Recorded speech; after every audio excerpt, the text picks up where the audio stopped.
አሰላሙ አለይኩም ወራህመቱላሂ ወበረካቱሁ። እህት ወንድሞቼ እንዴት ናችሁ? ዛሬ የምሰራው ለአራት ሰው ነው። 2 እግር እና ጭንቅላት በደንብ ነው ያጸዳሁት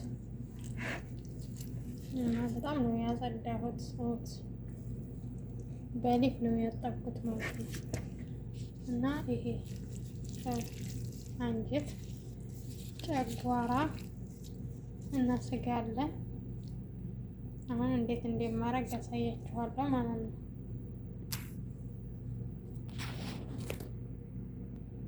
አሁን እንደዛ አድርጌዋለሁ፣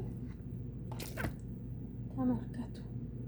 እና ያ ጀማ እባካችሁ ሰፖርት አድርጉኝ። እንዴት ሰፖርት አታድርጉኝ? ምን የስደተኛ ያጣችሁ አይደለሁም እንዴ? እና እንደዛ ነው። ይህንን መታ እንደዚህ ጠመጠምኩት።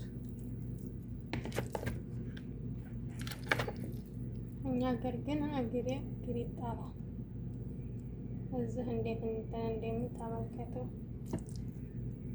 እና እንደዚህ አድርጌ እንትን ብያለሁ እና ከብሳ ቤጋ ልሰራ ነው ማለት ነው። ራሱን በዚህ መልኩ ተጸድቷል።